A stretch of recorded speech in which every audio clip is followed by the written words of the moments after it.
Ezekiel, chapter 32, and this is the last chapter that we'll be talking about Egypt, at least for now. The next chapter gets back to talking about Israel, but if you remember, we've spent several chapters here talking about Egypt and what the Lord was going to do to them. And this is all prophecy that was going to happen in Ezekiel's day. I don't know. I've heard some others been a long time ago to try to put all this on Egypt being in the tribulation, and that's what all this is talking about. And there's nothing here that insinuates that, I don't believe. It's all to do with when the army of Babylon comes and destroys Pharaoh and his army and overthrows the country. And you remember from the study in Jeremiah, it goes right along with that, where when Jeremiah was captured by some of his own countrymen, and they disobeyed God's orders and went to Egypt. God told them if they would stay in Judah that he would protect them, but if they went somewhere else that he was going to kill them, and that's what he did. And that's this part of this story is part of that. That was part of the reason. We know in Jeremiah it says that was the reason that God when it sent Babylon into Egypt. We've seen here where Ezekiel says that it was because of the sins of Egypt, the sins against Israel. And so it's a combination of things that were the reasons that God destroyed Egypt. And if you remember, Egypt was the only one of the nations that God talks about in Ezekiel that were destroyed by Babylon that is still a nation today. And God tells that he's not going to destroy them, or he's not going to wipe them off the face of the earth like he did the others. Egypt's going to come back, but they'll never be the nation that they were in the days of the Pharaohs. They'll never be the world power again. And that's another reason I say that Egypt, Egypt is not, I'm not saying Egypt won't play a part in the tribulation. They may, I don't know. But what we're seeing in these chapters is nothing to do with the tribulation. This has all got to do with Ezekiel's day. Chapter 32, in verse 1, and it came to pass in the 12th year, in the 12th month, in the first day of the month, that the word of the Lord came unto me, saying, Son of man, take up a lamentation for Pharaoh king of Egypt, and say unto him, Thou art like a young lion of the nations, and thou art as a whale in the seas, and thou camest forth with thy rivers, and troublest the waters with thy feet, and foulest their rivers. A lamentation that we think of as being a time of weeping. Remember, Jeremiah wrote a whole book on that for the nation of Israel. And here, God is telling Ezekiel, take up a lamentation. In other words, mourn for Pharaoh. And we think, well, that's kind of odd. Why would he do that? Well, God told him to, for one. We could say in the story right there, but God had his reason, and he tells that here in this chapter. But he tells, he says, thou art like a young lion. In other words, young lion of the nations. In other words, he's mighty and a whale in the seas. The two beasts, if you will. One, the lion of the we think of the forest, but Egypt wasn't much of a forest. But and in a whale of the seas, the two dominant animals of their habitat. He was very recognizable. The nations around him, even those who were not under his control, knew who Pharaoh was. And it says and troublest the waters with thy feet. Or they'll come forth with our rivers. And remember, we learned last week that these rivers oftentimes meant his army, or those people that were following after him to do battle. And troublest the waters with thy feet, and foulest their rivers, talking about the other nations. Egypt, most of North Africa was conquered by Egypt at this time. They were under Egyptian rule. He talked about the Ethiopians. I don't remember if it was last week or the chapter before, but he talked about the Ethiopians and some of the other nations in that part of the world in North Africa, and Egypt was in control of those places at this time. Verse 3, thus saith the Lord God, I will therefore spread out my net over thee with a company of many people, and they shall bring thee up in my net. Who's this net? It's the army of Babylon, and the Chaldean army. It's the army of Nebuchadnezzar. Then will I leave thee upon the land. I will cast thee forth upon the open field, and will cause all the fowls of the heaven to remain upon thee, and I will fill the beasts of the whole earth with thee. They're just going to, when Babylon defeats the army of Pharaoh, they're just going to let them lie where they're at. Pharaoh included. He dies in this battle too. And he says, and I will lay thy flesh upon the mountains, and fill the valleys with thy height. I will also water with thy blood the land wherein thou swimmest, even in the mountains, and the rivers shall be full of thee. It's going to be mass carnage in Egypt when Babylon comes. And you notice how many times he says, I will there?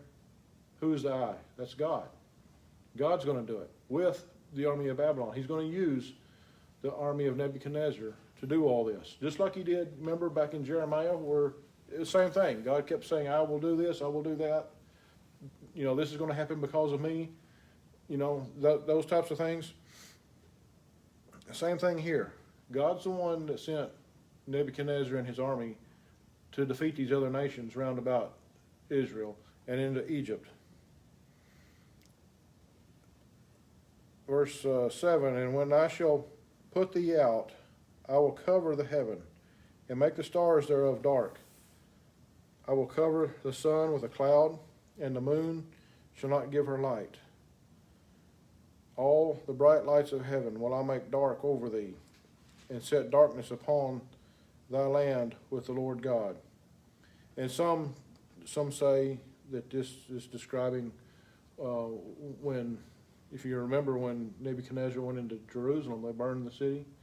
There were several cities in Egypt in this day, and if the army set all those cities ablaze, afire, the smoke from those are going to blot out the sun and the moon. I'm not saying that's what that is, but that's the way some have described this, and so that's one thought on that. Verse 9, and I will also vex the hearts of many people, when I shall bring thy destruction among the nations into the countries which thou hast not known. Yea, I will make many people amazed at thee, and their kings shall be horribly afraid for thee, when I shall brandish my sword before them, and they shall tremble at every moment, every man for his own life, in the day of thy fall.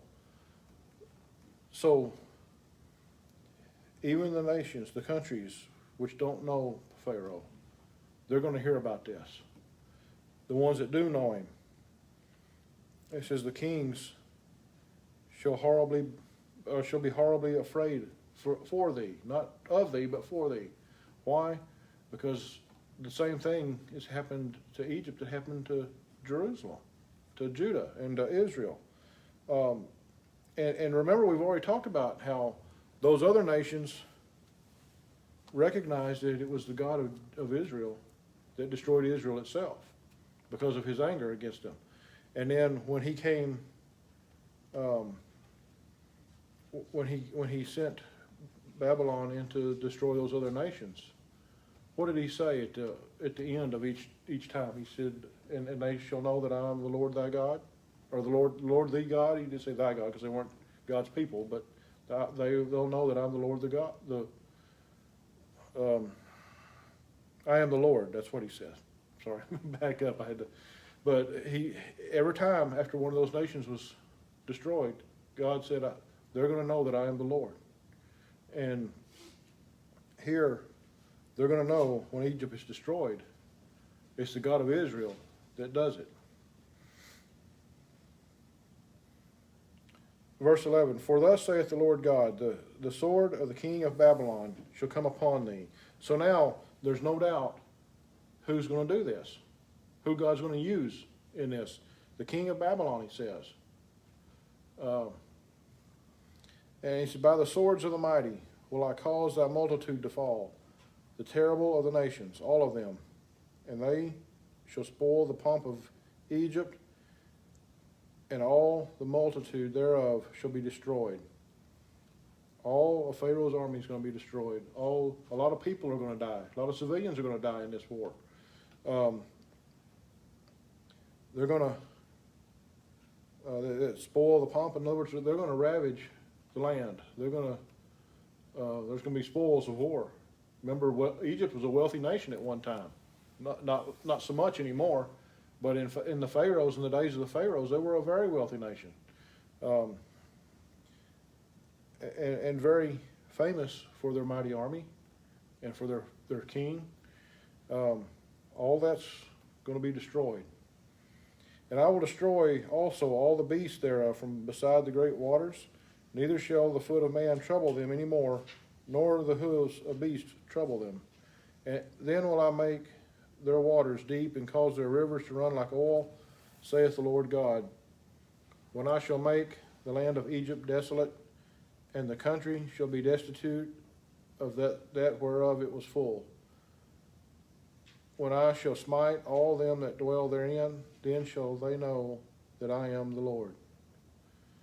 And let's just go ahead and read verse 16 is the end of this lamentation. This is the lamentation wherewith they shall lament her. The daughters of the nations shall lament her. They shall lament for her, even for Egypt, and for all her multitude, saith the Lord God. All the nations that Egypt has conquered, all the ones that are around them, all the ones that know of Egypt, are going to mourn this loss, this great problem, this great trouble that has come upon Egypt. Notice in verse 15, Egypt, the land of Egypt, is going to be desolate, just like the others. And we've talked about that several times, how in their day the popular thing with an army was to go in and destroy all the agriculture, all the forests, anything, plant life. They destroyed the whole ecosystem. And now Egypt, like these other nations, is now going to be a desert. It's going to be a pile of rocks and sand. People look over there now and they think, well, it's been this way since eternity, but no, it hasn't. Egypt was a fertile place at one time. And you can see that in the Old Testament in Moses' day. And certainly if you go back as far as Joshua's day, there was, not Joshua, Joseph's day. There was a very fertile place. They raised crops. It was a place where, remember, Joseph's brothers came and saw it because there was a drought in Israel. In the land of Canaan, there was a drought, and they came there seeking help, seeking food for them and their father. So Egypt has not always been a desert. Verse 17, it came to pass also in the 12th year, in the 15th day of the month, that the word of the Lord came unto me, saying, Son of man, wail for the multitude of Egypt, and cast them down, even her and the daughters of the famous nations, unto the nether parts of the earth. with them that go down into the pit.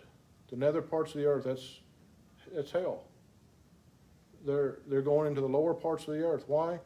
Well, remember, Egypt was a pagan nation. They were not God's chosen people like Israel. Were there Egyptians who were saved? Possibly. I don't know. In the Old Testament, in Ezekiel's day, there's no mention of any that I can remember. But when they're destroyed, where else would they go? Where else would their souls go, other than to hell itself? And this is their punishment. This is, and he's, well, let's go on in verse 19. Whom dost thou pass in beauty? Go down and be thou laid with the uncircumcised. Egypt, he says, whom dost thou pass in beauty? In other words, who else in the world was like Egypt? What more beautiful place was there than Egypt in their day? And yet they're going to go down and be laid with the uncircumcised, in other words, with the ungodly. They're not God's chosen people. They're not God's elect. They shall fall in the midst of them that are slain by the sword. She is delivered to the sword. Draw her in all her multitudes. The strong among the mighty shall speak to him out of the midst of hell with them that help him. They are gone down. They lie uncircumcised, slain by the sword. Asher is there, and all her company. His graves are about him, all of them slain, fallen by the sword. Whose graves are set in the sides of the pit, and her company is round about her grave. All of them slain, fallen by the sword. They cause terror in the land of the living. There is Elam, and shall her multitude round about her grave, all of them slain, fallen by the sword, which are gone down uncircumcised into the nether parts of the earth, which caused their terror in the land of the living. Yet have they borne their shame with them that go down to the pit. They have set her bed in the midst of the slain with all her multitude. Her graves are round about him, all of them uncircumcised, slain by the sword. Though their terror was caused in the land of the living, yet have they borne their shame with them that go down to the pit. He is put in the midst of them to be slain. There is Meshech, Tubal, and all her multitude. Her graves are round about him, all of them uncircumcised, slain by the sword. Though they caused their terror in the land of the living, and they shall not lie with the mighty that are fallen of the uncircumcised, which are gone down to hell with their weapons of war, and they have laid their swords under their heads, but their iniquities shall be upon their bones, though they were the terror of the mighty in the land of the living.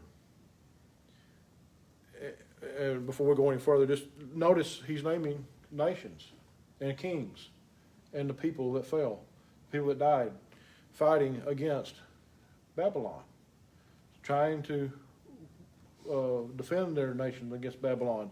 And it was a losing fight. God prophesied that they were all going to die, and they did.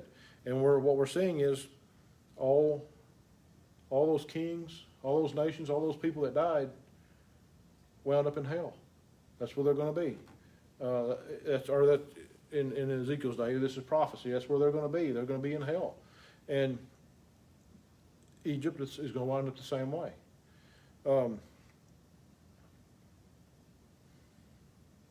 Verse 29, there is Edom, her kings and all her princes, which were their might, are laid by them that were slain. By the sword they shall lie with the uncircumcised, and with them that go down to the pit. There be the princes of the north, all of them, and all the Zidonians, which are gone down with the slain. With their terror they are ashamed of their might, and they lie uncircumcised, with them that be slain by the sword, and bear their shame with them that go down to the pit. Pharaoh shall see them. Pharaoh's going to be with them after he's defeated and after he's killed. he's gonna go to hell with the rest of those other kings from those other nations. Pharaoh shall see them and shall be comforted over all his multitude, even Pharaoh and all his army slain by the sword, saith the Lord God. For I have caused my terror in the land of the living, and he shall be laid in the midst of the uncircumcised with them that are slain with the sword, even Pharaoh and all his multitude, saith the Lord God. Pharaoh and all his multitude, all his people that die with him, his army. There's going to be civilians that are going to die in this battle, in this war that is fought. And just like the other nations that had scoffed and laughed at the fall of Israel, God's going to not show any mercy any longer to these people. He's going to destroy them, a nation at a time. And that's what we've seen and what we've been reading about the last several chapters. And all of these different nations have been mentioned in those different chapters, if you go back and look. And now the end of Egypt and Pharaoh. And if you've studied world history, and you know that this was the last Pharaoh. There's not been one since. And so we'll stop there for tonight, and we'll pick up with more about Israel in chapter 33 next time.